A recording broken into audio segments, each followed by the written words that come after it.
Hey, what's good? So, I'm Lisa Medley of Lisa Medley Executive Coaching, where I help Black women lead with confidence. And in today's video, I want to talk about the importance of 360 feedback. Now, if you don't know what 360 feedback is, 360 is an assessment of your performance, but it's based on your perception of how you're performing against the perception of your peers, your direct reports, your manager, your customers, how they perceive your performance. And so it's really helpful in gaining insights relative to gaps in your performance or strengths. What's really cool about a 360 is they're anonymous. And so people are generally very honest when they complete a 360 because they cannot be identified, right? So you might, as the receiver or the recipient, you might sit there and try to play the guessing game of who said what, which I certainly don't advise you spending your energy there, but folks can be as honest as possible. So I want to walk you through a 360 assessment. Now, this is redacted. Names, confidential information, names and things are taken out, but you'll still get the gist of what this assessment is about and why you should have one. And so this particular one is a workplace performance 360, and it's based on what's called the Big Five. We can get into the Big Five in another video, but it's a personality theory.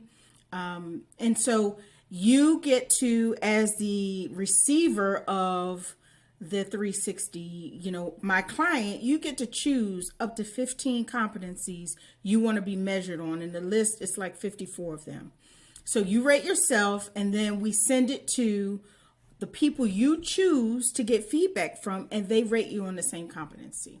So as we roll through, this is about a 45, 50 page report. So we're certainly not going to look at all those pages. What you're looking at right now is sort of a summary. Now, if this individual had any challenges, which means they're rated, their competency is really high in importance relative to their role, but they perform fairly low, that would be identified as a challenge. This individual doesn't have any, but they do have what is viewed as a comfort zone. And your comfort zone is where you're really, really strong, but it's not that important to your role. So this person, humor, follow through, are not rated as high importance, but they're really strong in those two areas. The next two areas are your hidden strengths and blind spots. Now, this individual doesn't have either of those, but your hidden strengths are things that you're doing really well, but didn't realize that people saw you in that way, right? And then blind spots is when you totally didn't expect, an area that you might be performing lower than you thought you were, right? Okay, so this is a snapshot, and there are lots of different ways that we can look at this report slices data, right? So it gives you all these different, that's why it's 50 pages long, all these different ways that you can look at the data and really analyze it and understand from lots of different angles. This particular angle I selected because it's from the immediate manager, as you see right here, and it's competencies based on importance. So this is what the manager thinks is important to your role. Remember, you selected these competencies. Now your leader is going to say, okay, out of these 15 competencies, this is how I rank them. Number one is you need to be a developer of people. That's based on your manager's perspective. And as you see, it goes down. So this person's manager believes flexibility is critical. They need to be action oriented. They need to be able to motivate their team, have basic leadership orientation. We're going to get to some of the definitions of these. They need to be a delegator, etc. All the way to the lowest part of the list is where we see analytical thinking, not so much. Humor, follow through, those are least important. It doesn't mean they're not important. They're not as important as some of the other ones. Now, this next snapshot, and remember I said this is the same data spliced different ways. This is a picture of this person's competencies by strength, but it's the detail. You know that saying, the devil is in the detail? This is a detail. What does it mean to be action oriented? So, as you see, this person rated themselves a little over a 4. Their manager is in complete agreement, right? Other managers get to rate you, so maybe you're 1 up.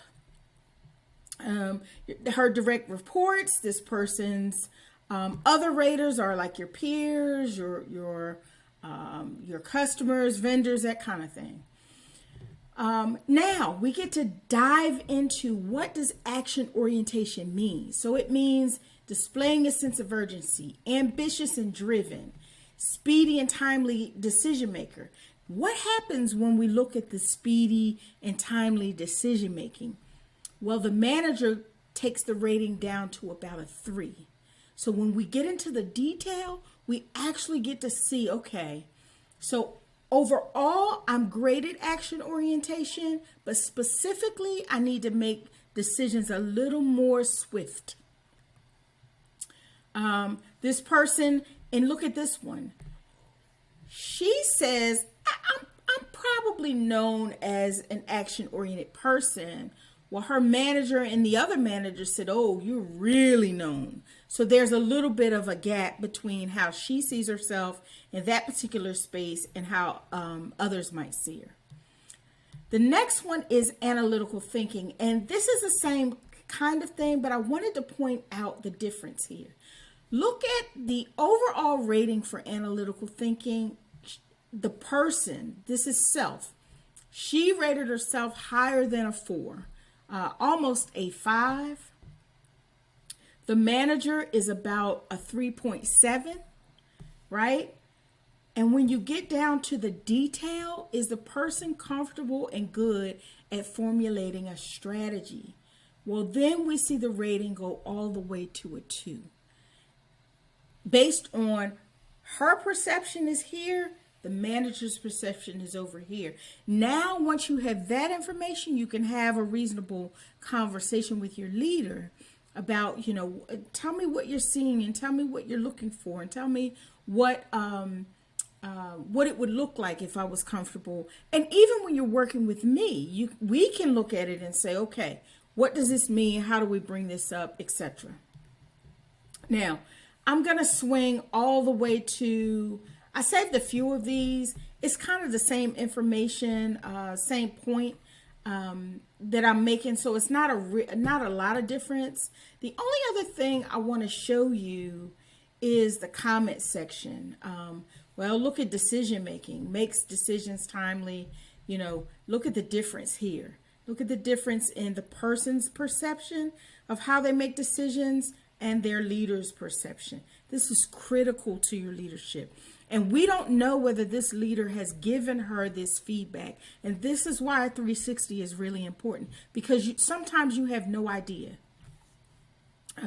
Last, I want to take you to the written comments. So people are able in a 360 to offer commentary around specific behaviors.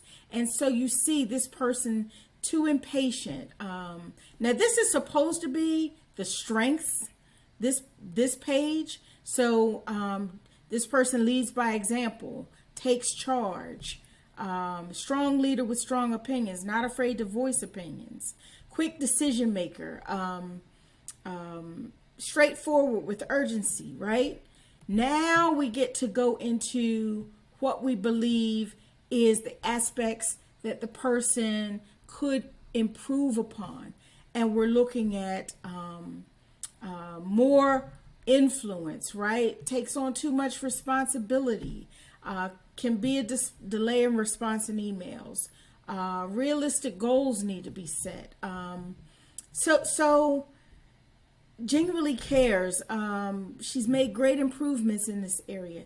So I hope you're getting the importance of this kind of feedback. And we're going to talk about feedback in other videos. Thank you for hanging in there with me. If you've watched this to the end, if you have any questions about a 360, you can always contact me at Lisa at lisamedleyec.com. You can email me there, or you can go to my website, lisamedleyec.com. You can find me on LinkedIn. I hope that this has been useful. I hope this has been helpful. Thank you for your time. I hope you have a fantastic rest of your day, and I will see you in the next video.